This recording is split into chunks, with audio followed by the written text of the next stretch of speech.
സജിയുടെ രണ്ടാം വരവ്.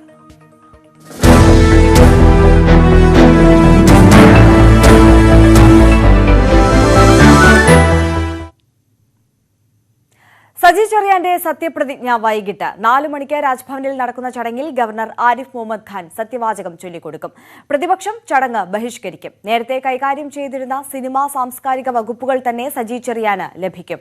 സത്യപ്രതിജ്ഞയ്ക്ക് മുന്നോടിയായി സജി ചെറിയാൻ CPI സംസ്ഥാന സെക്രട്ടറി കാനം രാജേന്ദ്രനെ കണ്ടു. വിവരങ്ങളുമായി VV അരുൺ ചേരുന്നു. അരുൺ, സത്യപ്രതിജ്ഞ വൈകിട്ട് 4 മണിക്കാണ്. ചടങ്ങുകളുടെ കാര്യത്തിൽ ഒരുക്കങ്ങളെല്ലാം പൂർണ്ണമായി കഴിഞ്ഞിട്ടുണ്ട്. ഇനി വകുപ്പുകൾ സംബന്ധിച്ചിട്ടുള്ള ഒരു സംശയം മാത്രമാണ് മുന്നിലുള്ളത്. മറ്റെന്തൊക്കെ കാര്യങ്ങളാണ് ഇതുമായി ബന്ധപ്പെട്ട് നൽകാനുള്ളത്? വൈകിട്ട് 4 മണിക്ക് രാജ്ഭവൻ ഓഡിറ്റോറിയത്തിൽ ക്ഷണിക്കപ്പെട്ട സദസ്സിന് മുമ്പാകെയായിരിക്കും സജി ചെറിയാന്റെ സത്യപ്രതിജ്ഞ. മുഖ്യമന്ത്രി പിണറായി വിജയൻ, ഇടതുമുന്നണി കൺവീനർ EP ജയരാജൻ, ഘടകകക്ഷി നേതാക്കൾ, മറ്റു മന്ത്രിമാർ എന്നിവർ സത്യപ്രതിജ്ഞ ചടങ്ങിൽ പങ്കെടുക്കും. സജി ചെറിയാന്റെ കുടുംബാംഗങ്ങളും സത്യപ്രതിജ്ഞ ചടങ്ങിൽ പങ്കെടുക്കാനായി തിരുവനന്തപുരത്ത് എത്തിച്ചേർന്നിട്ടുണ്ട്.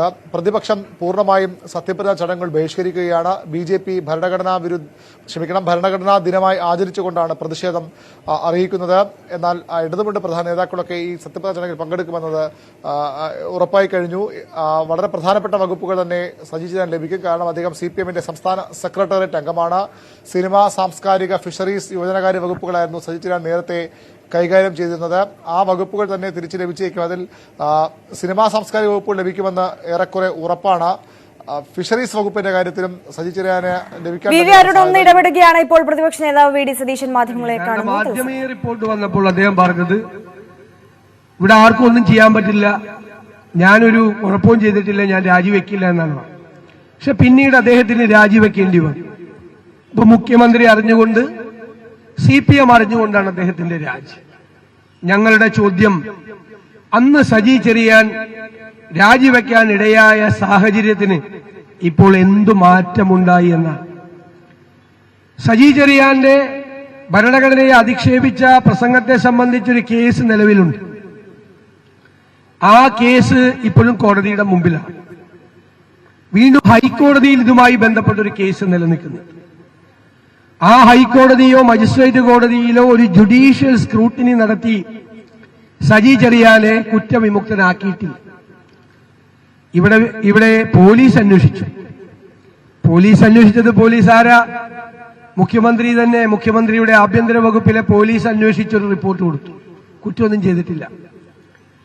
ഈ പോലീസ് സാക്ഷിമൊഴികൾ പോലും രേഖപ്പെടുത്തിയിട്ടില്ല. 39 പേര് മൊഴിയെടുത്തിട്ട് സാക്ഷി മൊഴികൾ പോലും രേഖപ്പെടുത്തിയിട്ടില്ല. കാരണം എല്ലാ പ്രധാനപ്പെട്ട സാക്ഷികളും ഇദ്ദേഹം ഭരണഘടനാ വിരുദ്ധമായ, ഭരണഘടനയെ അധിക്ഷേപിച്ച പ്രസംഗം നടത്തിയെന്നാണ് മൊഴി കൊടുത്തിട്ടുള്ളത്. ആ മൊഴികൾ അടയാളപ്പെടുത്തിയിട്ടില്ല, എഴുതപ്പെട്ടിട്ടില്ല, രേഖപ്പെടുത്തപ്പെട്ടിട്ടില്ല. 2, ഇദ്ദേഹത്തിന്റെ പ്രസംഗം പരാതിക്കാര് തന്നെ ആ പ്രസംഗത്തിന്റെ കോപ്പി അവിടെ കൊടുത്തിരുന്നു. അതിന്റെ ഓഡിയോ കോപ്പി കൊടുത്തിരുന്നു, വീഡിയോ കൊടുത്തിരുന്നു, കോപ്പി കൊടുത്തിരുന്നു, രണ്ടും കൊടുത്തിരുന്നു. സജി ചെറിയാൻ വീണ്ടും മന്ത്രിസഭയിലേക്ക് എത്തുന്നതിൽ കോൺഗ്രസിന്റെ പ്രതിഷേധം, അതിൽ സംസാരിക്കുകയാണ് പ്രതിപക്ഷ നേതാവ് VD സതീശൻ. VV അരുൺ തുടരുന്നുണ്ട്.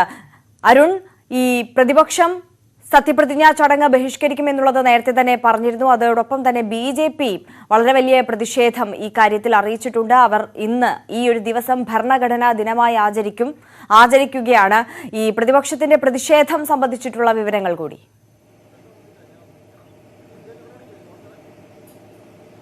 പ്രതിപക്ഷം രാജ്ഭവനിലേക്കാണ് മാർച്ച് നടത്തുന്നത്. അധാർമികമായ ഇടപെടലാണ് ഗവർണർ നടത്തിയത്. ഭരണഘടനാ വിരുദ്ധമായ സമീപനമാണ് സർക്കാരിന്റേതും. രണ്ടു പക്ഷത്തെ ഒരുപോലെ കുറ്റപ്പെടുന്ന നിലപാടാണ് പ്രതിപക്ഷത്തിന് ഈ വിഷയത്തിലുള്ളത്. അതുകൊണ്ടാണ് രാജ്ഭവനിലേക്ക് തന്നെ പ്രതിപക്ഷം DCC നേതൃത്വത്തിൽ മാർച്ച് നടത്തുന്നത്. പ്രതിപക്ഷ നേതാവ് ഉദ്ഘാടനം ചെയ്യുകയാണ്. സജി ചെറിയാന്റെ സത്യപ്രതിജ്ഞ അവർ ബഹിഷ്കരിക്കും. തുടർന്ന് നിയമ നടപടിയിലേക്ക് നീങ്ങുമെന്ന മുന്നറിയിപ്പും പ്രതിപക്ഷം നൽകിയിട്ടുണ്ട്, കോൺഗ്രസ് നൽകിയിട്ടുണ്ട്. ശക്തമായ പ്രതിഷേധമാണ് പ്രതിപക്ഷം സജി ചെറിയാന്റെ രണ്ടാം വരവിൽ പ്രകടിപ്പിക്കുന്നത്. BJPയുടെ കേന്ദ്ര നേതാവ് കൂടിയായ പ്രകാശ് ജാവ്ദേക്കർ തിരുവനന്തപുരത്ത് പറഞ്ഞത് സജി ചെറിയാന് വീണ്ടും രാജിവെക്കേണ്ടി വരും എന്നുള്ളതാണ്.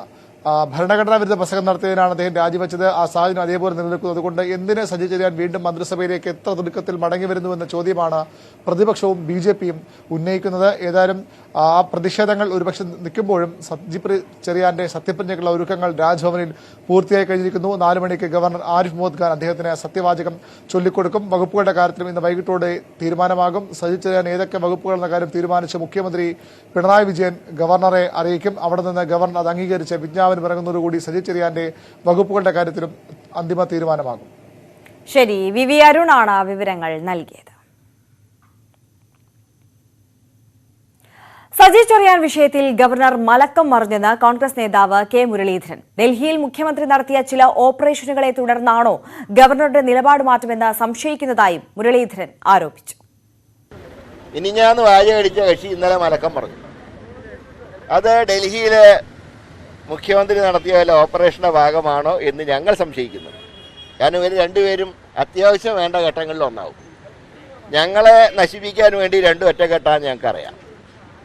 അപ്പോൾ മിനിഞ്ഞാന്ന് ഇത് ഓപ്പറേഷൻ നടന്നിട്ടുണ്ട്. മിനിഞ്ഞാന്ന് രാത്രി നടന്ന ചില വൃത്തികെട്ട നാടകങ്ങളാണ് ഇന്നത്തെ സത്യപ്രതിജ്ഞയിലേക്ക് എത്തിച്ചത്. സജി ചെറിയാനെതിരായ കേസ് തീർപ്പാക്കരുതെന്നാവശ്യപ്പെട്ടുള്ള തടസ്സ ഹർജി പരിഗണിക്കുന്നത് തിരുവല്ല ജുഡീഷ്യൽ 1ാം ക്ലാസ് മജിസ്ട്രേറ്റ് കോടതി നാളത്തേക്ക് മാറ്റി. CBI അന്വേഷണം ആവശ്യപ്പെട്ട ഹൈക്കോടതിയിൽ സമർപ്പിച്ച ഹർജിയിൽ തീരുമാനമാകുന്നതുവരെ കേസ് തീർപ്പാക്കരുതെന്നായിരുന്നു ആവശ്യം. കേസിലെ പരാതിക്കാരനായ അഡ്വക്കേറ്റ് ബൈജു നോയലാണ് തടസ്സ ഹർജി നൽകിയത്. വളരെ ദുർബലമായ ഒരു റഫർ റിപ്പോർട്ടാണ് ഇൻവെസ്റ്റിഗേറ്റിംഗ് ഓഫീസർ കോടതിയിൽ ഫയൽ ചെയ്തിരിക്കുന്നത്. ആ റഫർ റിപ്പോർട്ട് തള്ളിക്കളയണം എന്നുള്ളതാണ് എൻ്റെ ഒരാവശ്യം. അതുകൂടാതെ ഞാൻ ബഹുമാനപ്പെട്ട ഹൈക്കോടതിയിൽ ഈ ഇൻവെസ്റ്റിഗേറ്റിംഗ് ഏജൻസിയെ മാറ്റി കേസ് CBI കൊണ്ട് അന്വേഷിപ്പിക്കണമെന്ന് ആവശ്യപ്പെട്ടുകൊണ്ട് ഒരു റിട്ട് ഹർജി ഫയൽ ചെയ്തിട്ടുണ്ട്. അതിനകത്ത് കേരള ഗവൺമെൻറ്റിന് ഹൈക്കോടതി നോട്ടീസ് അയച്ചിട്ടുണ്ട്. അതിനകത്ത് കേരള ഗവൺമെൻറ് മറുപടി ഇതുവരെ പറഞ്ഞിട്ടില്ല. അതുകൊണ്ട് തന്നെ ആ റിട്ട് ഹർജിക്കകത്ത് ഒരു തീരുമാനം വരുന്നതുവരെ ഈ കേസ് ഡെഫർ ചെയ്യണം, നീട്ടിവെക്കണം എന്നുള്ളതാണ് എൻ്റെ മറ്റൊരു പ്രയർ. ആലപ്പുഴയിലെ വിദ്യാർത്ഥി രാഷ്ട്രീയത്തിൽ തുടങ്ങി അനന്തപുരിയിലെ ഭരണസിരാ കേന്ദ്രങ്ങളിലേക്ക് എത്തി നിൽക്കുമ്പോഴും തനി ഓണാട്ടുകാരക്കാരന്റെ ഭാഷയും ശൈലിയുമാണ് സജി ചെറിയാന്. പല അതികായന്മാരെയും പിന്നിലാക്കി CPMന്റെ നേതൃനിരയിലേക്കുള്ള സജിയുടെ വളർച്ചയും മന്ത്രിസ്ഥാനത്ത് നിന്നുള്ള പതനവുമെല്ലാം കേരള രാഷ്ട്രീയം ഏറെ ചർച്ച ചെയ്തു. മന്ത്രി എന്ന നിലയിൽ മികവാർന്ന പ്രകടനം കാഴ്ചവെച്ച സജി ചെറിയാൻ 6 മാസത്തെ ഇടവേളയ്ക്ക് ശേഷം അധികാര കസേരയിൽ കൂടുതൽ കരുത്തോടെ എത്തുകയാണ്. ഒരു സ്വതന്ത്രമായ തീരുമാനമാണ് ഞാൻ എടുക്കുന്നത്. ആ സ്വതന്ത്രമായ തീരുമാനം ബഹുമാനപ്പെട്ട മുഖ്യമന്ത്രിയുമായി ഞാൻ ആശയവിനിമയം നടത്തിയതിനു ശേഷം മന്ത്രിസ്ഥാനത്ത് തുടരുന്നത് ശരിയല്ല എന്ന എന്റെ അഭിപ്രായം. അതിനാൽ ഞാൻ എന്റെ മന്ത്രിസ്ഥാനം രാജിവെക്കുകയാണ്.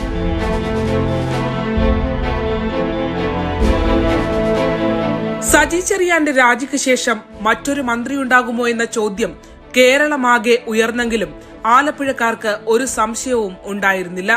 അങ്ങനെ ഒരാൾ 2ാം പിണറായി മന്ത്രിസഭയിൽ ഉണ്ടാകില്ല.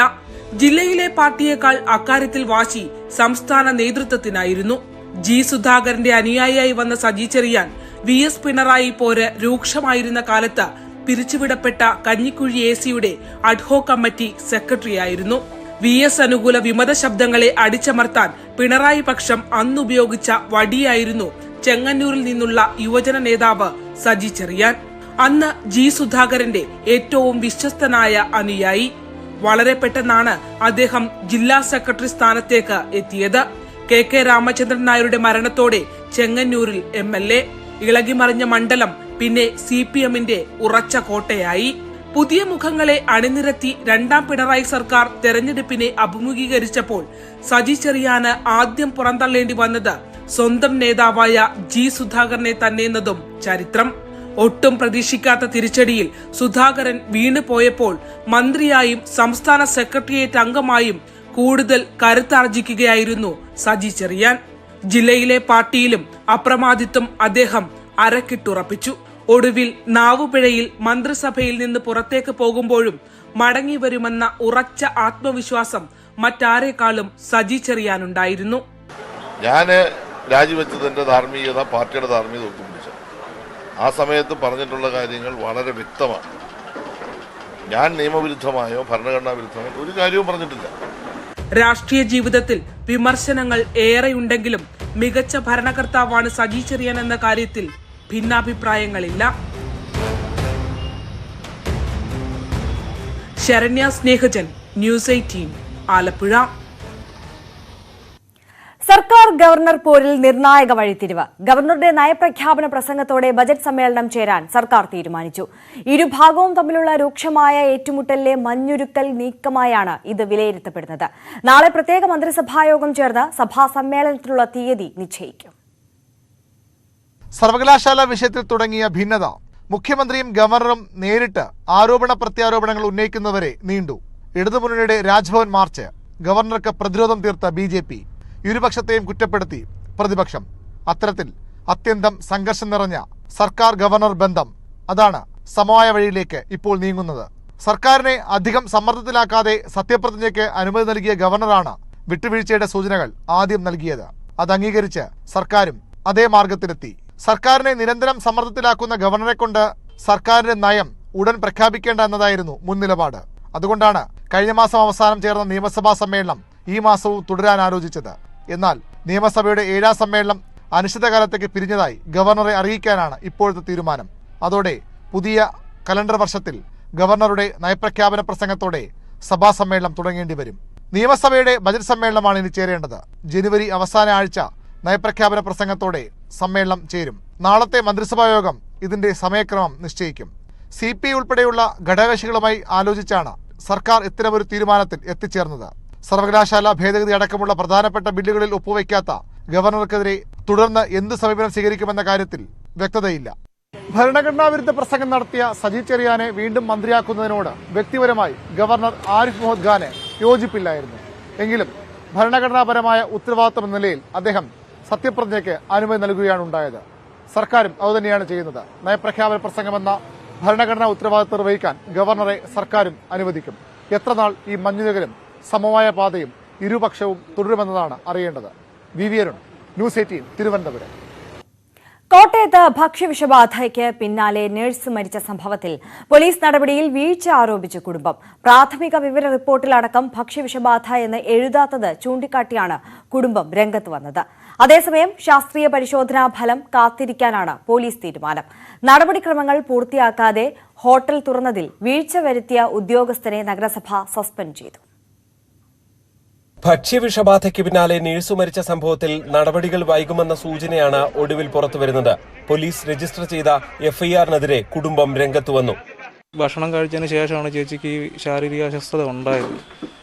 പക്ഷെ അതിനകത്ത് എഴുതിയിരിക്കുന്ന അങ്ങനെയല്ല. ശാരീരിക അസ്വസ്ഥതകൾ മൂലം വയറ്റുവേദനയും കാര്യങ്ങളൊക്കെ മൂലം ആശുപത്രി അഡ്മിറ്റ് ആയെന്നാണ്. ഈ ഒരു കാര്യം എഴുതിയിട്ടില്ല. ഇങ്ങനെ അവർ എഴുതിയിരിക്കുന്നത്. നമ്മളവിടെ കാര്യങ്ങൾ ഇന്നലെയും സ്റ്റേഷനിൽ ചെന്നപ്പോഴൊക്കെ ഞാൻ ആ കാര്യം പറഞ്ഞതാണ്. എന്നെ ഇവരോടും പറഞ്ഞ പോസ്റ്റ്മോർട്ടം റിപ്പോർട്ട് എടുക്കാൻ വേണ്ടി വന്നപ്പോൾ അവിടെ വെച്ചും പറഞ്ഞാണ്, ഡോക്ടർമാരോട് എല്ലാവരോടും പറഞ്ഞാൽ. അപ്പോൾ അവർ പറഞ്ഞ് ഈ പോസ്റ്റ്മോർട്ടം റിപ്പോർട്ട് വരട്ടെ, വന്നിട്ട് നമുക്ക് ബാക്കി കാര്യങ്ങൾ ചെയ്യാമെന്നാണ് പറഞ്ഞേക്കുന്നത്. മലപ്പുറം കുഴിമന്തി ഹോട്ടലിൽ നിന്ന് തന്നെയാണോ രശ്മി ഭക്ഷണം വാങ്ങിയെന്ന് സ്ഥിരീകരിക്കാൻ പോലീസ് ശാസ്ത്രീയ തെളിവുകൾ തേടുകയാണ്.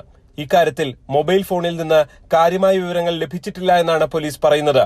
മാത്രമല്ല, ആന്തരാവയവങ്ങളുടെ ശാസ്ത്രീയ പരിശോധനാ ഫലം പുറത്തുവരാതെ ഭക്ഷ്യവിഷബാധ എന്ന് സ്ഥിരീകരിച്ച് അന്വേഷണം നടത്താനാകില്ല എന്നും പോലീസ് പറയുന്നു. അതിനിടെ ലൈസൻസ് ഇല്ലാതെ ഹോട്ടലിന്റെ അടുക്കള പ്രവർത്തിച്ച സംഭവത്തിൽ ഹെൽത്ത് സൂപ്പർവൈസർ MR സുനുവിനെ നഗരസഭ സസ്പെൻഡ് ചെയ്തു. ഹെൽത്ത് സൂപ്പർവൈസർക്ക് വീണ്ടും നമ്മൾ അന്വേഷണ വിധേയമായി സസ്പെൻഡ് ചെയ്യുന്നതിന് തീരുമാനിച്ചത്. ഇതിന്റെ മുഴുവൻ പൂർണ്ണ ഉത്തരവാദിത്തം ഭക്ഷ്യസുരക്ഷാ ഡിപ്പാർട്ട്മെന്റ് തന്നെയാണ് ബാക്കി കാര്യങ്ങളിൽ വേണ്ട നടപടികൾ സ്വീകരിക്കേണ്ടത്. ഇതോടെ നഗരസഭയുടെ നടപടി രാഷ്ട്രീയ പ്രേരിതമാണെന്ന് ആരോപിച്ച് ജീവനക്കാരുടെ സംഘടന രംഗത്ത് വന്നു. ന്യൂസ് 18 കോട്ടയം. കോട്ടയം നഗരസഭാ ചെയർപേഴ്സണെ ഇടത് സംഘടനാ ജീവനക്കാർ ഉപരോധിക്കുന്നു. ജീവനക്കാരനെ സസ്പെൻഡ് ചെയ്ത നടപടിയിലാണ് പ്രതിഷേധം. നടപടിക്ക് പിന്നിൽ രാഷ്ട്രീയമാണ് എന്നാണ് ആരോപണം. G. ശ്രീജിത്ത് നൽകും കൂടുതൽ വിവരങ്ങൾ.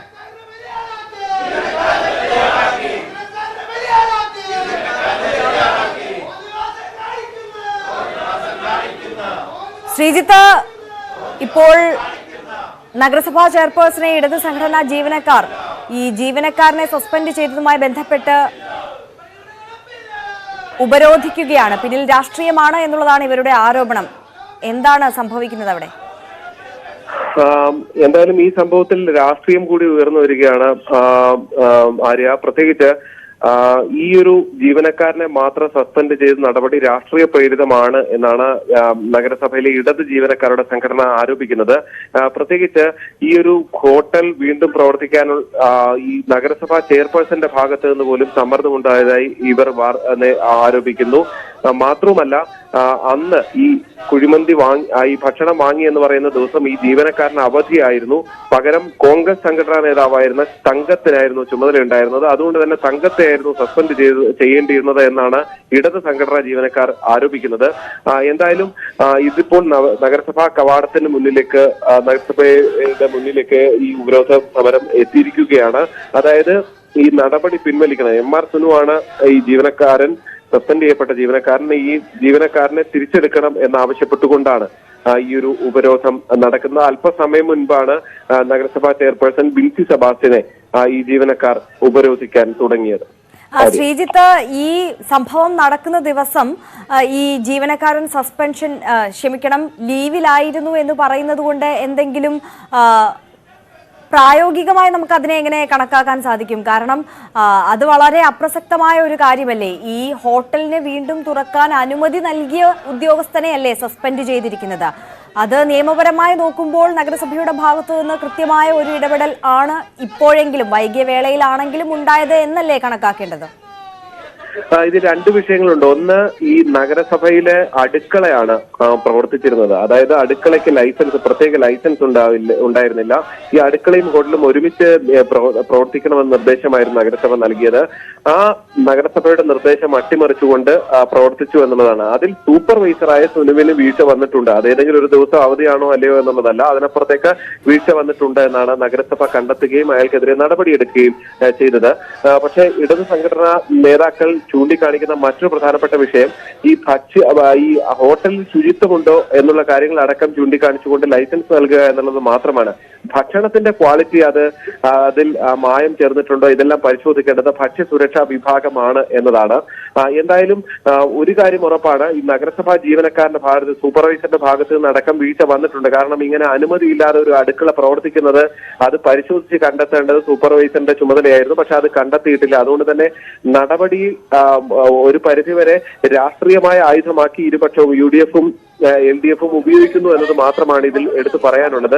പ്രത്യേകിച്ച് ഇന്നലെ ആദ്യഘട്ടത്തിൽ തന്നെ DYFI സമരവുമായി രംഗത്ത് വന്നതടക്കം ഈ കോൺഗ്രസ് ഭരിക്കുന്ന നഗരസഭ എന്ന നിലയിൽ കൂടിയാണ് അതിനെ രാഷ്ട്രീയമായി ഉപയോഗിക്കുക എന്നതുകൂടിയാണ് അവർ ആദ്യഘട്ടത്തിൽ അവർ രംഗത്ത് വരികയും തിരിച്ചുണ്ടായ നടപടികൾ അടക്കം അത്തരത്തിലുള്ള ആരോപണ പ്രത്യാരോപണങ്ങൾ കൂടി ഇവിടെ നടക്കുന്നുണ്ട് എന്ന് തന്നെ പറയേണ്ടി വരും. എന്തായാലും നിലവിൽ ഈ ഉപരോധിച്ച് രാഷ്ട്രീയമായുള്ള ഒരു മറുപടി കൂടി നൽകുകയാണ് ഇടത് ജീവനക്കാരുടെ സംഘടന.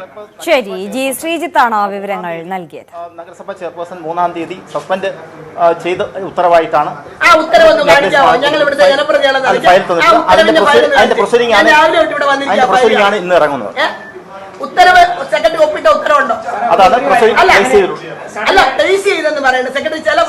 സസ്പെൻഡ് ചെയ്യണമെങ്കിൽ അത്ര ഇദ്ദേഹത്തിന് പേരിൽ മാത്രം ആരോപിക്കപ്പെട്ട കുറ്റം എന്താണ്? സൂപ്പർവൈസറില്ല.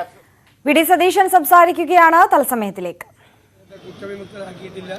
മജിസ്ട്രേറ്റ് കോടതിയിലും അതുപോലെ ഹൈക്കോടതിയിലും ഈ കേസ് പെൻഡിംഗ് ആണ്. അതിന്റെ തീരുമാനം വരാൻ കാത്തിരിക്കാതെ ഇത് ചെയ്തത് ഭരണഘടനയെ അവഹേളിക്കുന്നതിന് തുല്യമായിട്ടുള്ളൊരു നടപടിയാണ്. അതിനോട് ഞങ്ങൾക്ക് യോജിക്കാൻ ഒരു കാരണവശാലും കഴിയില്ല. അല്ല, അത് ഞങ്ങൾ പിന്നീട് തീരുമാനിക്കും. പാർട്ടി കമ്മിറ്റികളും UDF കമ്മിറ്റിയൊക്കെ കൂടിയിട്ട് തീരുമാനിക്കും. ഇന്നത്തെ തീരുമാനം ഈ സത്യപ്രതിജ്ഞാ ചടങ്ങ് പൂർണ്ണമായി ബഹിഷ്കരിക്കാനുള്ള തീരുമാനമാണ്.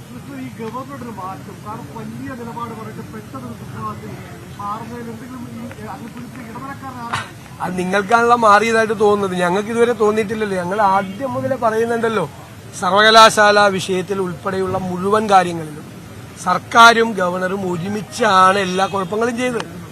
ഇടയ്ക്ക് ഇവർ തെറ്റുന്നത് പോലെ കാണിക്കും, പരസ്പരം പോരടിക്കുന്നത് പോലെ കാണിക്കും.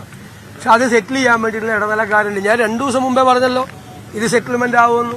2 ദിവസം മുമ്പേ പറഞ്ഞു, മാധ്യമങ്ങളോട് തന്നെ പറഞ്ഞു ഇത് സെറ്റിൽമെന്റ് ആവും. അതിന് BJP നേതാക്കളാണ് ഇവർക്ക് ഇടയിലുള്ള ഇടനിലക്കാർ. കേരളത്തിലെ BJPയുടെ പ്രധാനപ്പെട്ട നേതാക്കളാണ് ഇവർ തമ്മിലുള്ള ഇടനിലക്കാര്.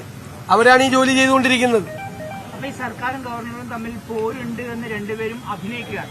തീർച്ചയായിട്ടും ഇത് വെറുതെ, ഇത് ഞങ്ങൾ ആദ്യമായിട്ടല്ലല്ലോ ഇത് പറയുന്നത്. ഇത് വെറുതെ പറയുന്നതാണ്. ഇവര് തമ്മിൽ ഒരു പ്രശ്നമില്ല. ഇവർ ഒരുമിച്ചാണ് നിൽക്കുന്നത്.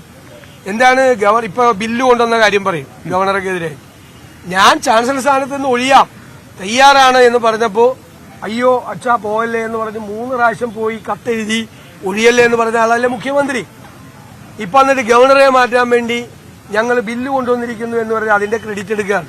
ഗവർണർ സ്വയം മാറാൻ തയ്യാറായപ്പോ 3 പ്രാവശ്യം കത്തെഴുതി ഗവർണർ പറയുന്ന പോലെ കത്തെഴുതി കൊടുത്ത ആളാണ് മുഖ്യമന്ത്രി.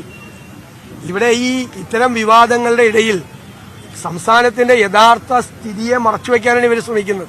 വിവാദങ്ങൾ ഉണ്ടാക്കി സംസ്ഥാനത്തിന്റെ സാമ്പത്തിക സ്ഥിതി അപകടകരമായ രീതിയിലേക്ക് പോവുകയാണ്, പൂക്കുകയാണ്. സാമൂഹ്യ സുരക്ഷ, പെൻഷൻ ഉൾപ്പെടെയുള്ള കാര്യങ്ങൾ കൊടുക്കാൻ പറ്റുന്നില്ല, സാധാരണക്കാരെ സഹായിക്കാൻ പറ്റുന്നില്ല, കർഷകരെ സഹായിക്കാൻ ഉള്ള സംഭരണ പരിപാടികളെല്ലാം തകർന്നു. ഒരു കാര്യത്തിനും ഒരു പണവുമില്ല. നമ്മുടെ വികസന പരിപാടികൾ മുഴുവൻ സ്തംഭിച്ചിരിക്കുന്നു. സജി ചെറിയാനെതിരെ നിയമ നടപടികൾ തുടരുന്ന സാഹചര്യത്തിൽ അദ്ദേഹത്തിന്റെ പുനഃപ്രവേശനത്തിനുള്ള പച്ചക്കൊടി ഗവർണർ കാണിച്ചതിലെ പ്രതിഷേധം അറിയിക്കുകയായിരുന്നു പ്രതിപക്ഷ നേതാവ് വി ഡി സതീശൻ. ഇപ്പോൾ നടക്കുന്നതെല്ലാം ഗവർണറും സർക്കാരും തമ്മിലുള്ള ഒത്തുകളിയാണ്, നാടകമാണ് എന്നുള്ള ആരോപണമാണ് അദ്ദേഹം ഉന്നയിക്കുന്നത്. മറ്റ് വാർത്തകളിലേക്ക്. കണ്ണൂർ നഗരത്തിലെ വിവിധ ഹോട്ടലുകളിൽ കോർപ്പറേഷൻ ആരോഗ്യ വിഭാഗത്തിന്റെ നേതൃത്വത്തിൽ റെയ്ഡ് നടത്തി. റെയ്ഡിൽ ഭക്ഷ്യയോഗ്യമല്ലാത്ത ഭക്ഷണ സാധനങ്ങൾ പിടിച്ചെടുത്തു. 58 ഹോട്ടലുകളിലാണ് നിയമലംഘനം കണ്ടെത്തിയത്.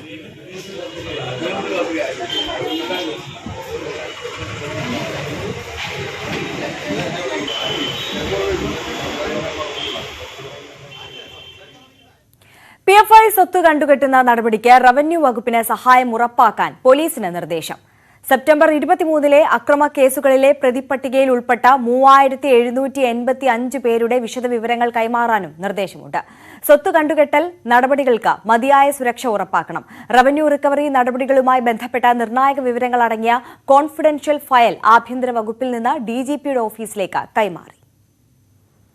പൊതുമുതൽ നശിപ്പിച്ച കേസിൽ ഉൾപ്പെട്ട പോപ്പുലർ ഫ്രണ്ട് പ്രവർത്തകരുടെ സ്വത്ത് കണ്ടുകെട്ടൽ വൈകുന്നതിനെതിരെ ഹൈക്കോടതി രൂക്ഷ വിമർശനം ഉന്നയിച്ച പശ്ചാത്തലത്തിലാണ് സംസ്ഥാന സർക്കാർ നടപടികൾ വേഗത്തിലാക്കിയത്.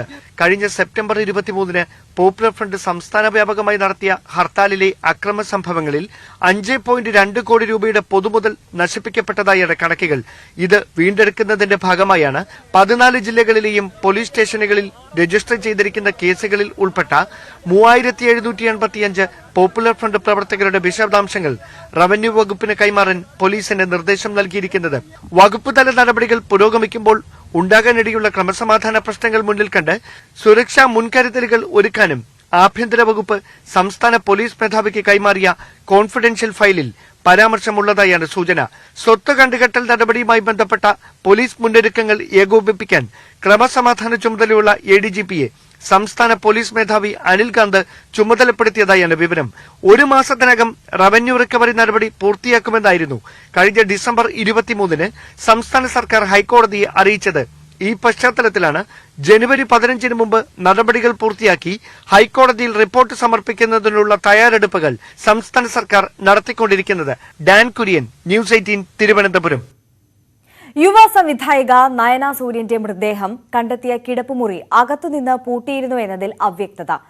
ഇറുകി അടഞ്ഞിരുന്ന വാതിൽ ഒപ്പമുണ്ടായിരുന്നവർ 3-4 തവണ തള്ളിയപ്പോൾ തുറന്നുവെന്ന് നയനയുടെ സുഹൃത്ത് മെറിൻ ന്യൂസ് 18നോട് പറഞ്ഞു. DCP V അജിത്ത് നിർദ്ദേശിച്ച പ്രകാരമുള്ള പ്രാഥമിക അന്വേഷണ റിപ്പോർട്ട് ACP JK ദിനിൽ ഉടൻ സമർപ്പിക്കും. ഇതുവരെ കരുതിയിരുന്നത് നയനയുടെ മൃതദേഹം കണ്ടെത്തിയ മുറി അകത്തുനിന്ന് പൂട്ടിയ നിലയിലായിരുന്നു എന്ന തരത്തിലാണ്. കുറ്റിയിടുകയോ പൂട്ടുകയോ ചെയ്തിരുന്നോ എന്നതിൽ ഉറപ്പില്ലെന്നാണ് മൃതദേഹം കണ്ടെത്തിയ ദിവസം വീട്ടിലെത്തിയ നയനയുടെ സുഹൃത്ത് മെറിൻ പറയുന്നത്. റൂമിന്റെ ഇവിടെ എത്തി ഞാനിത് തുറക്കാൻ ശ്രമിക്കുമ്പോൾ മേളില് എനിക്ക് തുറക്കാൻ സാധിക്കുന്നില്ല. അത് മേളില് കുറ്റിയിട്ടേക്കുന്ന സ്റ്റക്കായിട്ട് അത് തുറക്കാൻ പറ്റുന്നില്ല. കുറച്ചു ഭാഗം മാത്രം ഇങ്ങനെ തുറന്നു കഴിഞ്ഞപ്പോൾ അകത്ത് ഭയങ്കര ഇരുട്ടാണ്. അപ്പം പോലീസിനെ ഞങ്ങൾ വിളിച്ചു. പോലീസിനെ വിളിച്ച പോലീസ് നിങ്ങൾ തുറന്നോളാൻ പറഞ്ഞു. ശക്തി പ്രയോഗിച്ച് തുറന്നോളാൻ പറഞ്ഞു.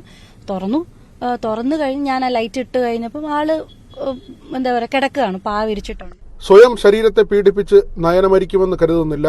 ഫോറൻസിക് റിപ്പോർട്ട് വിചിത്രം. പോസ്റ്റ്മോർട്ടം റിപ്പോർട്ട് കണ്ടാൽ ആർക്കും മരണത്തിലെ ദുരൂഹത വ്യക്തമാകും.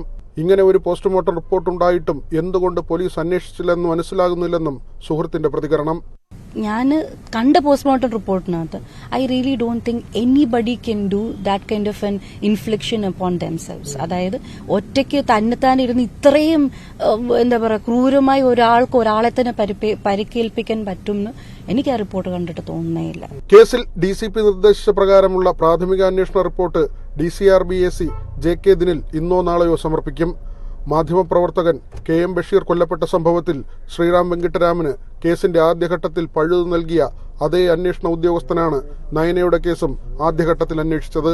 ന്യൂസ് 18 തിരുവനന്തപുരം. തൃക്കാക്കര ബലാത്സംഗ കേസിൽ CIPR സുനുവിന് ക്ലീൻ ചിറ്റ് നൽകി പോലീസ് റിപ്പോർട്ട്. സുനുവിനെതിരെ തെളിവില്ലെന്നും ഭർത്താവിന്റെ സമ്മർദ്ദം കൊണ്ടാണ് പരാതി നൽകിയതെന്നും പരാതിക്കാരി മൊഴി നൽകിയിട്ടുണ്ടെന്നും റിപ്പോർട്ടിൽ പറയുന്നു. തൃക്കാക്കര ACPയുടെ റിപ്പോർട്ട് DGPക്ക് കൈമാറി. വിവിധ ക്രിമിനൽ കേസുകളിൽ പ്രതിയായ സർക്കിൾ ഇൻസ്പെക്ടർ PR സുനു ബലാത്സംഗ കേസിൽ പ്രതിയല്ലെന്നാണ് തൃക്കാക്കര പോലീസ് അന്വേഷണത്തിൽ കണ്ടെത്തിയത്. കൂട്ടബലാത്സംഗമെന്നായിരുന്നു യുവതിയുടെ പരാതി. മറ്റൊരു കേസിൽ പ്രതിയായ തന്റെ ഭർത്താവിനെ രക്ഷിക്കാൻ ഇടപെടാമെന്ന് വാഗ്ദാനം ചെയ്യുകയും കൊച്ചിയിലെ 2 സ്ഥലങ്ങളിൽ വെച്ച് കൂട്ടബലാത്സംഗം ചെയ്തുവെന്നുമാണ് കേസ്. തൃക്കാക്കര പോലീസ് രജിസ്റ്റർ ചെയ്ത ബലാത്സംഗ കേസിൽ ആരോപണ വിധേയനായതോടെ സുനുവിനെ സസ്പെൻഡ് ചെയ്തിരുന്നു. അന്വേഷണത്തിന്റെ ഭാഗമായി സുനുവിനെ വിളിച്ചുവരുത്തി തൃക്കാക്കരയിൽ ചോദ്യം ചെയ്തു. പരാതിക്കാരിയായ യുവതിയിൽ നിന്നും മൊഴിയെടുത്തു. എന്നാൽ ഭർത്താവിന്റെ സമ്മർദ്ദം കാരണമാണ് CIക്കെതിരെയുള്ള പരാതിയെന്ന് പരാതിക്കാരി തന്നെ മൊഴി നൽകിയെന്നാണ് അന്വേഷണ റിപ്പോർട്ടിൽ പറയുന്നത്. ബലാത്സംഗം നടന്നുവെന്ന് യുവതി പറയുന്ന സമയത്ത് സുനു മറ്റൊരിടത്തായിരുന്നുവെന്നതിന് വ്യക്തമായ തെളിവ് ലഭിച്ചിട്ടുണ്ടെന്നും റിപ്പോർട്ടിൽ പറയുന്നു. ബലാത്സംഗ കേസിൽ പ്രതിയായതിനെ തുടർന്ന് പിരിച്ചുവിടൽ നടപടിയുടെ ഭാഗമായി സുനുവിനോട് നേരിട്ട് ഹാജരാകാൻ DGP നോട്ടീസ് നൽകിയിട്ടും ആരോഗ്യ കാരണങ്ങൾ ചൂണ്ടിക്കാട്ടി ഇയാൾ ഹാജരായില്ല. DGPക്ക് നൽകുന്ന വിശദീകരണം തൃപ്തികരമല്ലെങ്കിൽ സുനുവിനെ പിരിച്ചുവിട്ടേക്കുമെന്നും സൂചനയുണ്ടായിരുന്നു. അതിനിടയിലാണ് ബലാത്സംഗ കേസിൽ ക്ലീൻ ചിറ്റ് നൽകിയുള്ള പോലീസിന്റെ നിർണായക റിപ്പോർട്ട്. 9 ക്രിമിനൽ കേസിലെ പ്രതിയായ PR സുനുവിനെതിരെ 15 വകുപ്പുതല നടപടികളും സ്വീകരിച്ചിട്ടുണ്ട്. News 18 Kochi. Kalamadhuram. Kerala school Kalolsavam powered by GTech computer education. SAP S/4HANA DIFA Tally അംഗീകൃത കോഴ്സുകൾ GTechലൂടെ.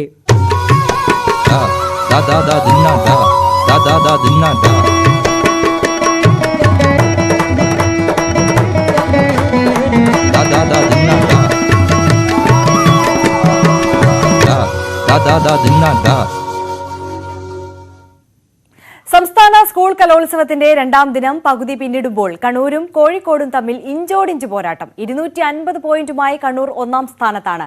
248 പോയിന്റുമായി കോഴിക്കോട് തൊട്ടു പിന്നിലുണ്ട്. പ്രധാന വേദിയിൽ 2:30 ഹൈസ്കൂൾ വിഭാഗം ഒപ്പന അരങ്ങേറും.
കലോത്സവ വിശേഷങ്ങളുമായി സുവി വിശ്വനാഥൻ ചേരുന്നുണ്ട്. സുവി, 2ാം ദിനം കലാമാമാങ്കം പകുതി പിന്നിടുമ്പോൾ വളരെ ആവേശകരമായി എല്ലായിടത്തും മത്സരങ്ങൾ പുരോഗമിക്കുകയാണ്.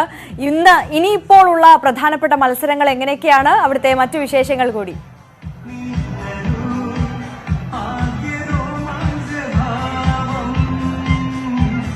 ആര്യ, ഇനിയും കാണികൾക്ക് ആവേശം തരുന്ന മത്സരം തന്നെയാണ്.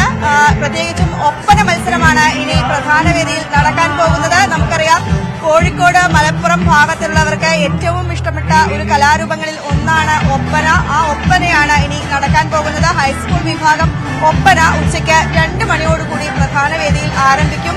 കുച്ചിപ്പുടി ഉൾപ്പെടെയുള്ള മത്സരങ്ങൾ ഇപ്പോൾ നടക്കുന്നുണ്ട്. മോഹിനിയാട്ടം, കുച്ചിപ്പുടി, ഭരതനാട്യം എന്നിവ നടക്കുകയാണ്. ഒപ്പം നാടക മത്സരവും തുടരുകയാണ്. സാഹിത്യ രചനാ മത്സരങ്ങളും ഇന്ന് തന്നെയാണ് നടക്കുന്നത്. കവിതാരചന, കഥാരചന ഉൾപ്പെടെയുള്ള മത്സരങ്ങളും ഇന്ന് തന്നെയാണ് നടക്കുന്നത്. ഏതായാലും ജില്ലകൾ തമ്മിൽ ആവേശകരമായ പോരാട്ടം ഇപ്പോഴും തുടരുകയാണ്. 255 പോയിന്റുമായി കണ്ണൂർ തന്നെ ആധിപത്യം തുടരുന്ന ഒരു കാഴ്ചയാണ് നമുക്ക് 2ാം ദിവസത്തിൽ കാണാൻ പറ്റുന്നത്. ഇന്നലെ വൈകിട്ട് തുടങ്ങിയ ആധിപത്യം കണ്ണൂർ ഇപ്പോഴും നിലനിർത്തുകയാണ്. ആതിഥേയരായ കോഴിക്കോടിന് 253 പോയിന്റാണ് ഉള്ളത്. 248 പോയിന്റുമായി കഴിഞ്ഞ തവണത്തെ ജേതാക്കളായ പാലക്കാട് ജില്ല 3ാം സ്ഥാനത്തിട്ടുണ്ട്. 246 പോയിന്റാണ് സാംസ്കാരിക നഗരിയായ തൃശൂരിനുള്ളത്. കൊല്ലത്തിന് 244 പോയിന്റുമായി കൊല്ലം 5ാം സ്ഥാനത്തും തുടരുന്ന ഒരു കാഴ്ചയാണ് കാണാൻ സാധിക്കുന്നത്. ഏതായാലും ആവേശകരമായി തന്നെ 2ാം ദിനവും മത്സരങ്ങൾ പുരോഗമിക്കുന്നു എന്ന് വേണം പറയാൻ. ഇന്നലെ കോൽക്കളിയിൽ അല്പം തടസ്സങ്ങളും മറ്റും ഉണ്ടായിരുന്നുവെങ്കിൽ ഇന്ന് അത്തരത്തിലുള്ള പ്രശ്നങ്ങളൊന്നുമില്ലാതെ തന്നെ ഈ മത്സരങ്ങൾ പുരോഗമിക്കുന്ന ഒരു കാഴ്ചയാണ് ഇവിടെ നിന്ന് കാണാൻ സാധിക്കുന്നത്. ആര്യ. ശരി, സുവി വിശ്വനാഥനാണ് കലോത്സവ വിശേഷങ്ങൾ പങ്കുവച്ചത്. വളരെ ആവേശകരമായി 61ാമത് സംസ്ഥാന സ്കൂൾ കലോത്സവം പുരോഗമിക്കുകയാണ്. കണ്ണൂരും കോഴിക്കോടും തമ്മിൽ ഇഞ്ചോടിഞ്ച് മത്സരം നടക്കുന്നു. 255 പോയിന്റുമായി കണ്ണൂർ ഇപ്പോഴും ആധിപത്യം പുലർത്തുകയാണ്. സംസ്ഥാന സ്കൂൾ കലോത്സവത്തിൽ 61 മൺചിത്രങ്ങൾ കൊണ്ട് ചരിത്രം തീർക്കുകയാണ് കോഴിക്കോട്ടെ ചിത്രകലാ അധ്യാപകർ. 61 മീറ്റർ നീളമുള്ള ക്യാൻവാസിൽ 61 അധ്യാപകർ ചേർന്നാണ് 61 ചിത്രങ്ങൾ മണ്ണുകൊണ്ട് വരച്ചത്.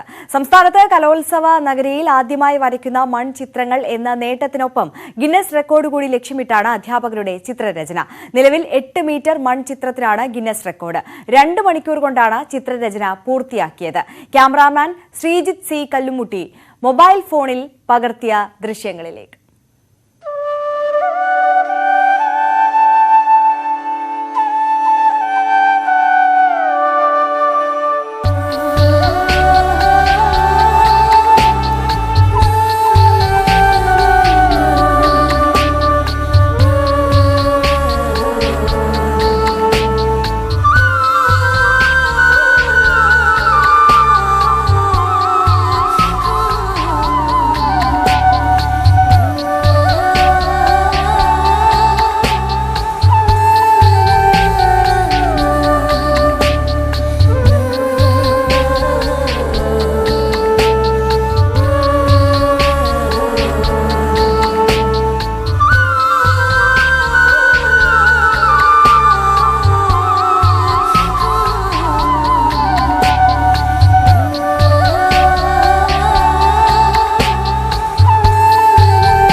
നാടോടി നൃത്തവേദിയിൽ നോവായി അഭിനവ്. സാമ്പത്തിക പരാധീനത മൂലം 4ാം ക്ലാസ്സിൽ നൃത്ത പഠനം ഉപേക്ഷിച്ച അഭിനവ് ക്ലാസ് ടീച്ചറുടെ സഹായത്തോടെ വർഷങ്ങൾക്ക് ശേഷമാണ് ഇത്തവണ അരങ്ങിലെത്തിയത്.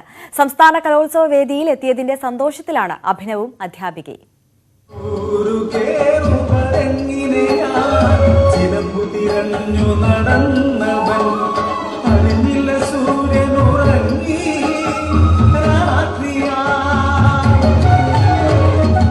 വയനാട്ടിലെ കരിന്തണ്ടന്റെ നീറുന്ന കഥ പറയുന്ന അഭിനവിന്റെ ജീവിതവും ഒരു കടങ്കഥയ്ക്ക് സമാനമാണ്.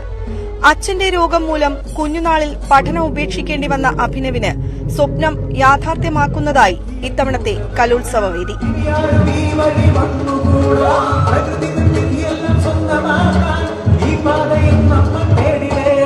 പ്ലസ് 2 എത്തിയപ്പോൾ ടീച്ചർ ഇങ്ങനെ ചോദിച്ചു, ഇങ്ങനെ കലോത്സവ കയ്യില്ലേ, കൊറോണയ്ക്ക് ശേഷം വരില്ലേ. അപ്പോൾ ടീച്ചർ ചോദിച്ചു ഇങ്ങനെ ആരെങ്കിലും ഉണ്ടോ. അപ്പോൾ ക്ലാസ്സിൽ ഒരു കുട്ടി പറഞ്ഞു ഇങ്ങനെ അഭിനയം കളിക്കുമാറു. അപ്പോൾ ടീച്ചറിനോട് വന്ന് ചോദിച്ചു. അപ്പോൾ ഞാൻ പറഞ്ഞു ആ ടീച്ചറെ ഞാൻ ശ്രമിച്ചു നോക്കാറുണ്ട്. അങ്ങനെ ടീച്ചർ കാരണം സ്റ്റേറ്റ് വരെ എത്തിയതാണ്. ഡാൻസ് പഠനം നിർത്തിയപ്പോൾ സങ്കടം ഉണ്ടായിരുന്നു. തുടർന്ന് പോകാൻ കഴിയാത്തതിൽ പിന്നെ അങ്ങനെ ഖേദിച്ചു. അച്ഛന് ചെറിയൊരു വയ്യായിക ഉണ്ട്. അപ്പോ ശരിക്ക് പറഞ്ഞേക്കാം ഒരു സ്റ്റേജിൽ കയറണമെങ്കിൽ നല്ല സാമ്പത്തികമായിട്ടാണ് വേണം. അപ്പൊ അതിന് കഴിയാതെ എല്ലാ മക്കളും പഠിക്കുമ്പോൾ നമ്മുടെ മക്കളെ പറഞ്ഞയക്കാൻ പറ്റാത്തതിന്റെ വിഷമം എന്തായാലും ഉണ്ട്. മാഷും പറഞ്ഞു എങ്ങനെയും പറഞ്ഞയക്കാൻ, പക്ഷെ അന്ന് തീരെ പറ്റാത്തൊരവസ്ഥയായിരുന്നു. വയ്യായികയും കാര്യങ്ങളൊക്കെ ആയിട്ട് ഞങ്ങള് അച്ഛനും അമ്മയും ഞങ്ങൾ വിചാരിച്ചവിടെ വരെ എത്താൻ കഴിയില്ല. ടീച്ചർ മാത്രമാണ് എല്ലാത്തിനും കാരണം. ടീച്ചറാണ് മൊത്തം ചെലവും ഇപ്പോ സ്റ്റേറ്റ് ജില്ലയിലും സബ് ജില്ലയിലും ഇവിടെ വരെ എത്തിയത് ഒക്കെ. മലപ്പുറം പൂക്കളത്തൂർ ഹയർ സെക്കൻഡറി സ്കൂളിൽ 11ാം ക്ലാസ്സിലാണ് അഭിനവ്. അഭിനവിന്റെ വേദനയിൽ തണലായി ക്ലാസ് ടീച്ചറായ ആര്യ. സന്തോഷത്തിന്റെ കരച്ചിൽ തന്നെയാണ്. കാരണം എനിക്കൊരു കുട്ടിയെ സ്റ്റേറ്റിൽ എത്തിക്കാൻ പറ്റിയെന്നുള്ള ഒരു ആനന്ദ നിർവൃതിയുടെ കരച്ചിലാണ്, അല്ലാതെ വേറെ അല്ല. എന്താണെന്ന് അറിയത്തില്ല. കാരണം എന്റെ ഒരു ലക്ഷ്യം അതാണ്, ഒരു കുറച്ചെങ്കിലും കുട്ടികളെ സാമ്പത്തികമായിട്ട് പരാധീനതയിൽ നിൽക്കുന്നവരെ അവർക്കൊരു സ്റ്റേജ് ഉണ്ടാക്കി കൊടുക്കുക. അതാണ് ഞാൻ അധ്യാപന ജീവിതത്തില് ഈ കലാപരമായിട്ടുള്ള കാര്യത്തിന് ഇത്രയും മുൻതൂക്കം കൊടുക്കുന്നത്. അരങ്ങിലെ മിന്നും പ്രകടനം കൊണ്ട് കാണികളുടെ മനം കവർന്ന അഭിനവിന് നൃത്തപഠനം തുടരണമെന്നാണ് ആഗ്രഹം. ജീവിതം ചിലപ്പോൾ ഇങ്ങനെയാണ്, ഒരു കുഞ്ഞു നോവിന് പുറകെ ഒരു കുന്നോളം സന്തോഷം. ഏതായാലും കലോത്സവ വേദിയിലെ ഇന്നത്തെ താരങ്ങൾ ഈ അധ്യാപികയും ഈ ശിഷ്യനുമാണ്. നാളത്തെ തലമുറ ഇവരെ കൂടെ കാണട്ടെ, പഠിക്കട്ടെ. കലോത്സവ വേദിയിൽ നിന്ന് അഖിലോട്ടുപാറയ്ക്കൊപ്പം സുവി വിശ്വനാഥൻ, ന്യൂസ് 18. സ്കൂൾ കലോത്സവത്തിന്റെ ഉദ്ഘാടനത്തോടനുബന്ധിച്ച് അവതരിപ്പിക്കപ്പെട്ട സംഗീത ശില്പത്തിൽ മുസ്ലിം വേഷധാരിയെ ഭീകരനായി ചിത്രീകരിച്ചെന്ന ആരോപണം. സാഹോദര്യവും മതമൈത്രിയും ദേശസ്നേഹവുമെല്ലാം പറയുന്ന ദൃശ്യാവിഷ്കാരത്തിൽ മുസ്ലിം വേഷധാരിയെ തീവ്രവാദിയായി ചിത്രീകരിച്ചത് യാദൃച്ഛികമല്ലെന്ന് മുസ്ലിം ലീഗ് നേതാവ് KPM മജീദ് FB കുറിപ്പിൽ ആരോപിച്ചു. ഇസ്ലാമോഫോബിയയുടെ നേർചിത്രമാണിത്. ഉത്തരവാദിത്തത്തിൽ നിന്ന് സർക്കാരിന് ഒഴിയാനാകില്ലെന്നും സംഭവത്തിൽ നടപടിയെടുക്കണമെന്നും അദ്ദേഹം ആവശ്യപ്പെട്ടു. Kerala school Kalolsavam powered by ജിടെക് computer education. SAP S/4HANA DIFA Tally അംഗീകൃത കോഴ്സുകൾ ജിടെക്കിലൂടെ.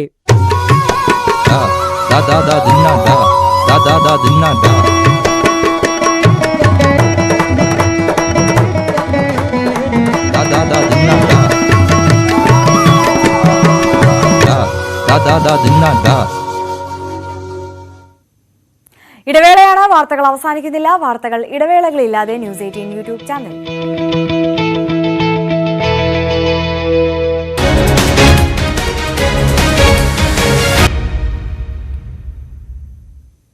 ദേശീയപാതയോരത്ത് ഇടപ്പള്ളി ലുലു മാളിന് സമീപം നട്ടുവളർത്തിയിരുന്ന തണൽ മരങ്ങൾ രാത്രിയിൽ വെട്ടി നശിപ്പിച്ച സംഘത്തിലെ 2 പേരെ പോലീസ് അറസ്റ്റ് ചെയ്തു. ആലുവ കുന്നത്തേരിയിലെ ബിനാസ്, നിക്സൺ എന്നിവരാണ് പിടിയിലായത്. വിവരങ്ങളുമായി അനീഷ് കുമാർ ചേരുന്നു.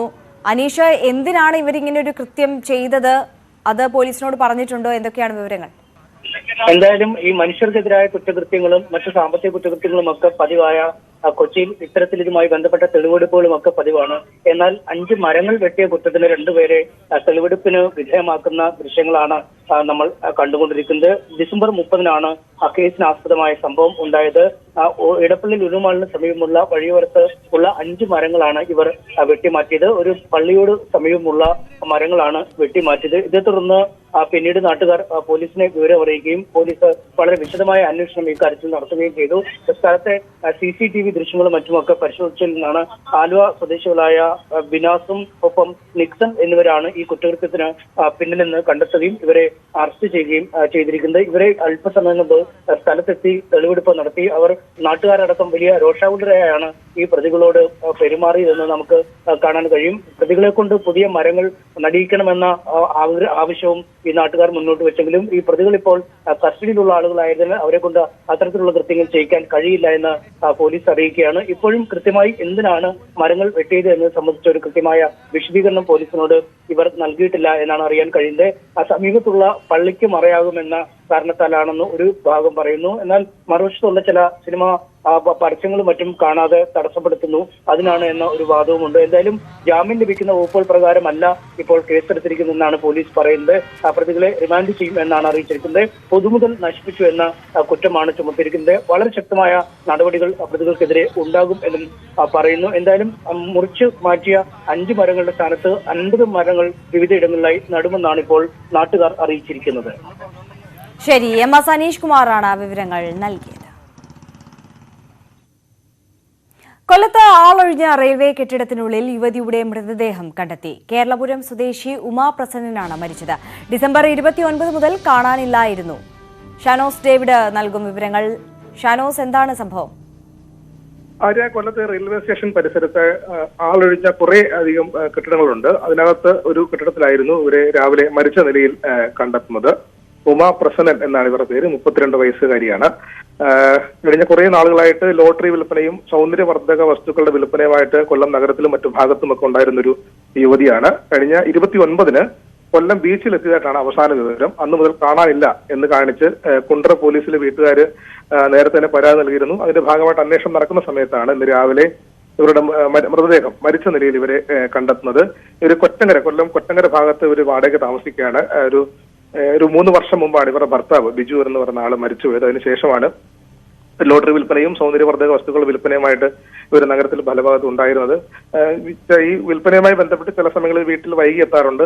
അങ്ങനത്തെ ഒരു സാഹചര്യം ഉണ്ടാവുന്നത് കൊണ്ട് തന്നെ ആദ്യഘട്ടത്തിൽ അവർ വീട്ടുകാർ അതിന്റെ ഭാഗം ഈ കച്ചവടത്തിന് പോയതിന്റെ ഭാഗമായിട്ട് മാത്രം കരുതിയിരിക്കുകയായിരുന്നു. എന്നാൽ പിന്നീട് വീട്ടിലേക്ക് തിരിച്ചെത്താതായതിനു കൊണ്ടാണ് ഒരു പരാതി നൽകിയത്. പോലീസ് അന്വേഷണം നടന്നുകൊണ്ടിരിക്കുന്ന സമയത്താണ് ഇങ്ങനൊരു ഡെഡ് ബോഡി കണ്ടെത്തുന്ന സാഹചര്യമുണ്ട്. അതിനകത്ത് പ്രധാനപ്പെട്ട ഒരു കാര്യം, ഈ പ്രദേശം എന്ന് പറയുന്നത് ആളൊഴിഞ്ഞു കിടക്കുന്ന ഒരു പ്രദേശമാണ്. അവിടെ ഈ ലഹരി ഉപയോഗിക്കുന്ന ആളുകളും ഈ സാമൂഹ്യ വിരുദ്ധരുമൊക്കെ നിരന്തരമായി വന്നു പോകുന്ന ഒരു താവളം കൂടിയാണ്. ഈ ഒരു കാടുമൂടിയ പ്രദേശം കൂടിയാണ്.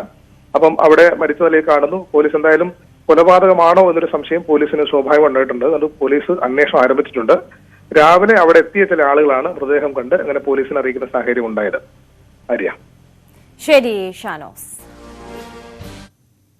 മകരവിളക്കിനൊരുങ്ങി സന്നിധാനം.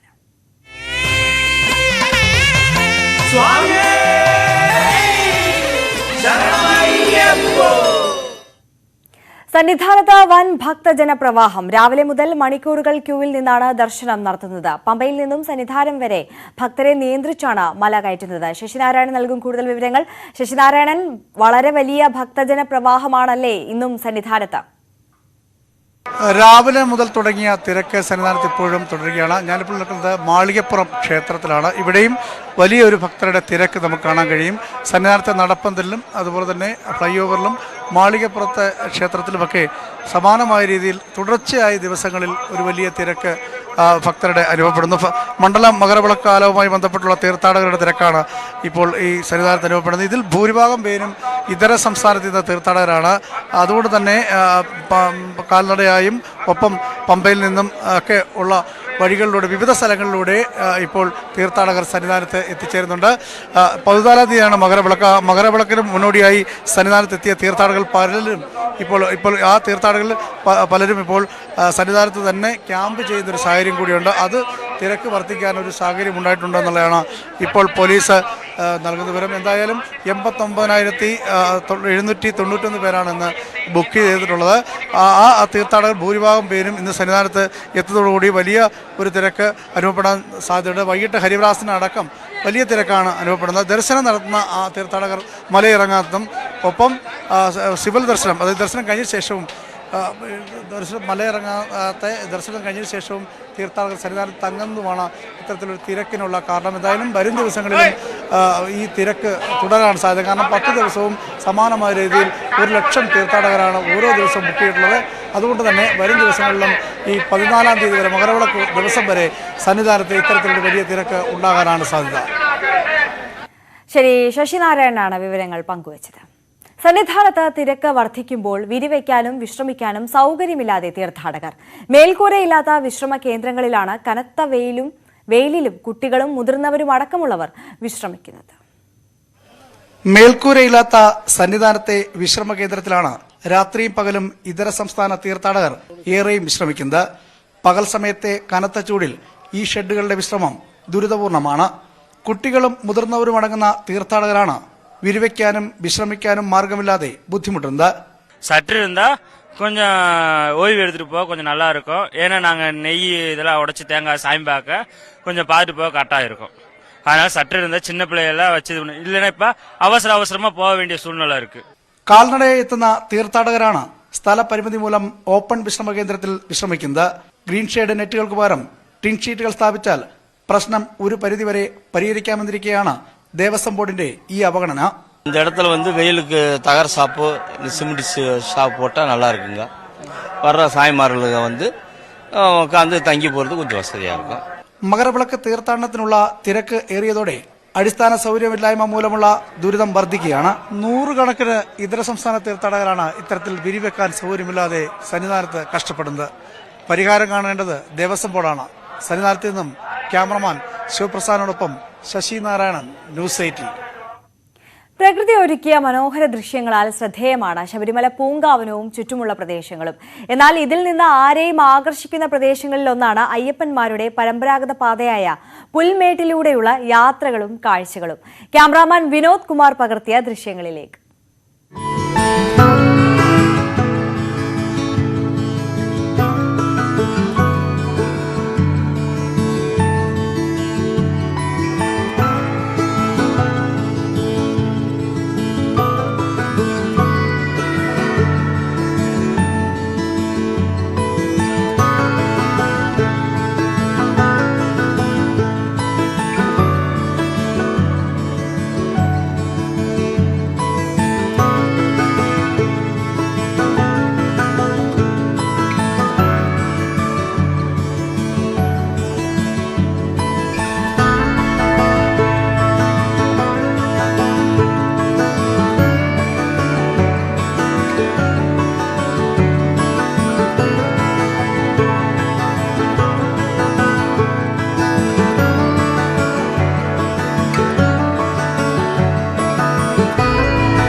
തിരുവനന്തപുരം പാറശാലയിൽ 7 മാസം ഗർഭിണിയായ യുവതിക്ക് പൊള്ളലേറ്റു. ഗർഭസ്ഥ ശിശു മരിച്ചു. മുരിയങ്കര സ്വദേശി അജയ് പ്രകാശിന്റെ ഭാര്യ അരുണിമയാണ് പൊള്ളലേറ്റ നിലയിൽ ആശുപത്രിയിൽ പ്രവേശിപ്പിച്ചത്. സൈനികനായ അജയ് പ്രകാശും അരുണിമയും അവധിക്ക് നാട്ടിൽ എത്തിയതായിരുന്നു. സംഭവ സമയത്ത് വീട്ടിൽ മറ്റാരുമുണ്ടായിരുന്നില്ല. ഇലന്തൂർ ഇരട്ട നരബലി കേസിൽ 3ാം പ്രതി ലൈലയുടെ ജാമ്യാപേക്ഷ ഹൈക്കോടതി തള്ളി. ഈ ഘട്ടത്തിൽ ജാമ്യം അനുവദിക്കാനാവില്ലെന്ന് വ്യക്തമാക്കി ജസ്റ്റിസ് ബെച്ചു കുര്യൻ തോമസാണ് ഹർജി തള്ളിയത്. തനിക്കെതിരെ കെട്ടിച്ചമച്ച കേസാണിതെന്നും താൻ കാഴ്ചക്കാരി മാത്രമായിരുന്നുവെന്നുമാണ് ലൈല ജാമ്യാപേക്ഷയിൽ പറഞ്ഞിരുന്നത്. ആലപ്പുഴ ചന്തിരൂരിൽ ഹൈഡ്രോക്ലോറിക് ആസിഡ് കൊണ്ടുപോയ ടാങ്കർ ലോറിയിൽ ചോർച്ചയുണ്ടായതിനെ തുടർന്ന് ഏറെ നേരം ഗതാഗതം ഭാഗികമായി തടസ്സപ്പെട്ടു. ട്രാവൻകൂർ കെമിക്കൽസിൽ നിന്ന് ചവറ KMMലിലേക്ക് പോയ ടാങ്കറിനാണ് രാവിലെ 10:30 ചോർച്ചയുണ്ടായത്. അഗ്നിശമന സേനയും പോലീസും സ്ഥലത്തെത്തി മറ്റൊരു വാഹനം മറ്റൊരു ഒഴിഞ്ഞ പ്രദേശത്തേക്ക് മാറ്റി. റോഡിലുണ്ടായിരുന്ന ആസിഡ് വെള്ളം ഉപയോഗിച്ച് ഫയർഫോഴ്സ് നീക്കം ചെയ്തു. പ്രദേശത്ത് രൂക്ഷഗന്ധമാണ് അനുഭവപ്പെടുന്നത്. അപകട സാഹചര്യമില്ലെന്ന് പോലീസ് വ്യക്തമാക്കിയതിനെ തുടർന്ന് ഗതാഗതം പുനഃസ്ഥാപിച്ചു. റീജിയണൽ ക്യാൻസർ സെന്ററിലെ പിൻവാതിൽ നിയമനങ്ങൾക്കെതിരെ കോൺഗ്രസ് പ്രവർത്തകരുടെ പ്രതിഷേധം. കോൺഗ്രസ് ഉള്ളൂർ കഴക്കൂട്ടം ബ്ലോക്ക് കമ്മിറ്റികളുടെ നേതൃത്വത്തിലാണ് RCCയിലേക്ക് പ്രതിഷേധ മാർച്ച് നടത്തിയത്. ജീവനക്കാർക്കെതിരെ ഡയറക്ടർ ഏകപക്ഷീയമായി അച്ചടക്ക നടപടി സ്വീകരിക്കുകയാണെന്നും പ്രതിഷേധം ശക്തമായി തുടരുമെന്നും ധർണ ഉദ്ഘാടനം ചെയ്ത K മുരളീധരൻ MP പറഞ്ഞു. എയർ ഇന്ത്യ വിമാനത്തിൽ സഹയാത്രികയ്ക്ക് മുന്നിൽ മൂത്രമൊഴിച്ച സംഭവത്തിൽ യാത്രക്കാരനെതിരെ നടപടിക്കൊരുങ്ങി എയർ ഇന്ത്യ. പോലീസിന് പരാതി കൈമാറിയതായി എയർ ഇന്ത്യ വ്യക്തമാക്കി. അതേസമയം എയർ ഇന്ത്യയ്ക്ക് പരാതി നൽകിയിട്ടും നടപടി സ്വീകരിച്ചില്ലെന്ന് യാത്രക്കാരി നേരത്തെ പരാതിപ്പെട്ടിരുന്നു. സംഭവം നടന്നത് നവംബർ 26-ന് ന്യൂയോർക്ക് ഡൽഹി എയർ ഇന്ത്യ വിമാനത്തിലാണ്. വർണ്ണവിസ്മയം വിരിയിച്ച് വയനാട്ടിലെ പുഷ്പമേള. അമ്പലവയലിൽ പൂപ്പൊലി 7ാം പതിപ്പിനോടനുബന്ധിച്ച് അഗ്രിഫെസ്റ്റും സംഘടിപ്പിച്ചിട്ടുണ്ട്. കേരള കാർഷിക സർവകലാശാലയും കൃഷി വകുപ്പും സംയുക്തമായാണ് അന്താരാഷ്ട്ര പുഷ്പമേള ഒരുക്കിയത്.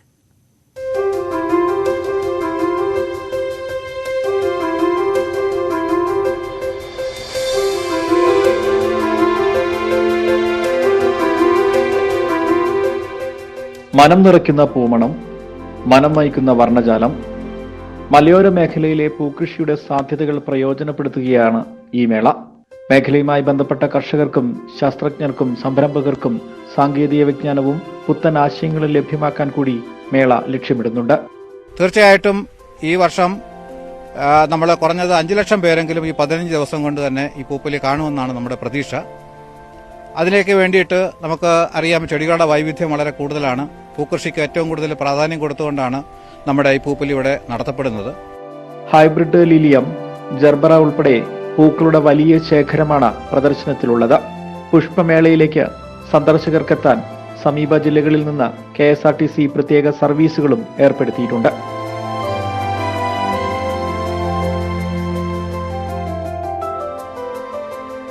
ഇന്നു മുതൽ 15 നാളിനി വർണ്ണവിസ്മയങ്ങളുടെ വസന്തകാലമാണ് വയനാട് അമ്പലവയലിൽ. അമ്പലവയൽ കാർഷിക ഗവേഷണ കേന്ദ്രത്തിൽ നടക്കുന്ന പൂപ്പലി കോമ്പൗണ്ടിൽ നിന്നും ക്യാമറമാൻ സ്വരൂപ് നിവേദിക്കൊപ്പം രതീഷ് വാസുദേവൻ, ന്യൂസ് 18 വയനാട്. വാദ്യമേളങ്ങളുടെ അകമ്പടിയോടെ തിരുമുറ്റത്ത് നൃത്തം ചെയ്യുന്ന തെയ്യങ്ങളെ എല്ലാവർക്കും ഇഷ്ടമാണ്. അതിനിടയിൽ തെയ്യങ്ങൾക്കൊപ്പം സദാസമയം അകമ്പടി ഉണ്ടാകുന്ന ഒരു കൂട്ടം ആളുകളെ അധികമാരും ശ്രദ്ധിക്കാനിടയില്ല. അത്തരം ആളുകളെക്കുറിച്ച് ശ്രീനി ആലക്കോട് തയ്യാറാക്കിയ റിപ്പോർട്ട് കാണാം.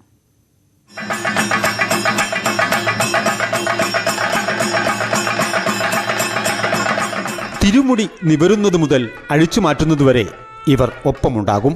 തെയ്യങ്ങളുടെ തിരുനൃത്തത്തിന് വാദ്യമേളമൊരുക്കാൻ ഉറഞ്ഞാട്ടവും കാൽച്ചിലമ്പിന്റെ ശബ്ദവും ശ്രദ്ധിച്ചു നിൽക്കുന്നതിനിടയിൽ ചെണ്ടയും ചീനിയും ഇലത്താളവുമെല്ലാം തെയ്യക്കാവുകളെ ശബ്ദമുഖരിതമാക്കും.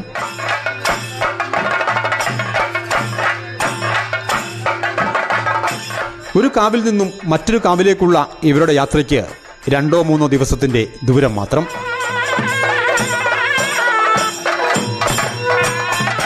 ഇത് മട്ടന്നൂർ സ്വദേശി ഗിരീഷ്. പാരമ്പര്യമായി പകർന്നു കിട്ടിയ അറിവുകൾ വെച്ച് കോലധാരിയിലേക്ക് ദേവതാ ചൈതന്യം പ്രവേശിപ്പിക്കുവാനുള്ള നാദമൊരുക്കുന്നവൻ.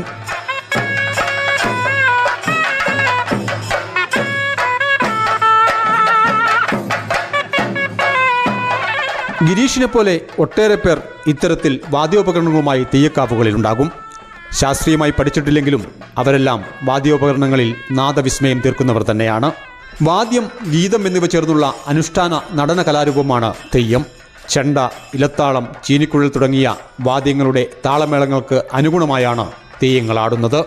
ഉറഞ്ഞു തുള്ളുക, തിരുമുറ്റത്ത് പ്രത്യേക രീതിയിലാടുക, നർത്തനം ചെയ്തുകൊണ്ട് അങ്ങോട്ടും ഇങ്ങോട്ടും നീങ്ങുക, പള്ളിയറയ്ക്ക് നൃത്തപ്രദക്ഷിണം ചെയ്യുക, കലശത്തറയ്ക്ക് ചുറ്റും നർത്തനം ചെയ്യുക, കലശം എഴുന്നള്ളിക്കുമ്പോൾ ലാസ്യം ചെയ്തുകൊണ്ട് നീങ്ങുക, വിവിധ കലാശങ്ങൾ ചവിട്ടുക എന്നീ പ്രകാരം വ്യത്യസ്ത നർത്തന രീതികൾ തെയ്യാട്ടത്തിൽ പതിവുള്ളതാണ്. ഒരു നല്ല കോലക്കാരനാകാൻ ദീർഘകാലത്തെ പരിശീലനം വേണമെന്നാണ് പറയാറ്. അതുപോലെ തന്നെ ഒരു നല്ല വാദ്യക്കാരനാകാനും വേണം കൃത്യമായ പരിശീലനം. ശ്രീനി ആലക്കോട്, ന്യൂസ് 18 കണ്ണൂർ. വാർത്തയിൽ ഇത് പൂർണ്ണമാകുന്നു. നമസ്കാരം.